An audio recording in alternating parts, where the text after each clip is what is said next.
नमस्कार, मी लतिका। आज मी तुम्हाला भेंडीची चटणी बनवून दाखवणार आहे। त्यासाठी बघा भेंडी घेतलेली आहे। ही 200 ग्रॅम भेंडी आहे आणि ह्याचे दोन दोन तुकडे करून घेतल्याचा बुरका शेंडा काढून बघा असे दोन दोन तुकडे केलेले आहेत।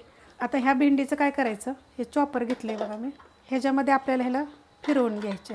आता आपण ह्याला बारीक करून घेऊया। अशा पद्धतीत आपल्याला बारीक पाहिजे बघा असे। ह्याच्या अगोदर मी ना ह्याचा ठेचा पण टाकलेला आहे, भेंडीचा ठेचा टाकलेला आहे, तर त्याची पण लिंक मी ह्याच्या खाली देते। तवा गरम करत ठेवलाय। हा लोखंडाचा खुलगट तवा आहे। ह्याच्यामध्ये आपण 1 चमचा तेल टाकून घेऊया आणि गॅसला तवा गरम झाला की गॅस मीडियम करायचा। तेल गरम झालेलं आहे, त्याच्यामध्ये बघा छोटा अर्धा चमचा जिरे, फक्त जिरे टाकायचे आपल्याला ह्याच्यामध्ये, कढीपत्ता आणि ह्याच्यामध्ये बघा 10 ते 12 लसणाच्या पाकळ्या आणि 2 हिरव्या मिरच्या आहेत ह्याच्यामध्ये। आता हे आपण 1 मिनिटभर परतून घेऊया। थोडासा साधारण कलर चेंज झाला पाहिजे, म्हणजे चटणीला चव छान लागते। लसणाचा बघा साधारणसा कलर चेंज झाला, असा कलर आला पाहिजे। मग ह्याच्यामध्ये 1 कांदा बारीक कापून घेतलेला आहे आणि हा कांदा आपण चांगला भाजून घेऊया, याचा कलर चेंज होतो। कांदा बघा चांगला भाजलेला, असा कलर येस्तोवर भाजायचा, फक्त करपून देऊ नका।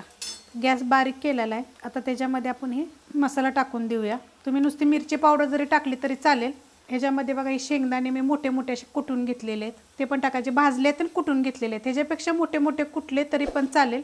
चवीनुसार मीठ मिक्स करून घेऊया। आता ह्याच्यामध्ये ही जी भेंडी आपण बारीक करून घेतली होती ती टाकायची। बघा किती मस्त अशी बारीक झालेली आहे। आता ही चिकट झाली आहे बरं का अशी, बघा लय पण चिकट नाही आहे, कारण मी धुवून भेंडी पुसून तिला कापून घेतली होती। आता ही चिकट होणार नाही भेंडी। तुम्ही म्हणाला तर ही अशी ती बारीक केली तर चिकट होईल, तर होत नाही चिकट। गॅस मिडियम करायचा, मी बारीक केला तर त्याच्यामध्ये हे तर परतून घ्यायचं असं। 1 नंबर लागतं। तुम्ही ह्याचा ठेचा पण बघा, ठेचा तर 1 नंबर झालेला आहे। मी तुम्हाला त्याची पण रेसिपी ह्याच्या खाली लिंक देते। आता ही परतून घ्यायचं बारीक गॅसवर बघा, असं हलवून हलवून परतून घ्यायचं। कारण की काय होतं माहिती आहे का, आपण बारीक केलं नाही चॉपरमध्ये तर ते चिकट बनतं। जर तुम्ही टाकलं नाही तव्यामध्ये तर जास्त चिकट दिसणार तुम्हाला। पण काय भ्यायचं नाही, मीडियम गॅसवर एकसारखं असं हलवत राहायचं, असं पसरवायचं असं चिकट। अशी भेंडी थोडी थोडी पसरवायची, कारण ती चिकट असल्यामुळे पसरत पण नाही, तरी पण अशी पसरवायची थोडीशी आणि मग थोड्या थोड्या वेळानं अशी हलवत राहायची, मस्त होते। आणि असे बघा मोठे मोठे थोडे शेंगदाण्याचे कूट टाकायचं त्याच्यामध्ये। 2 चमचे टाकले असेल, 2 ते 2.5 चमचे मी शेंगदाण्याचं कूट। आता ह्याच्यामध्ये कोथिंबीर टाकून घेऊया। 1 नंबर लागते, तुम्ही करून बघा। ह्याच्या अगोदर बी पुष्कळ चटणी ठेच्याच्या रेसिपी दाखवलेल्या आहेत मी।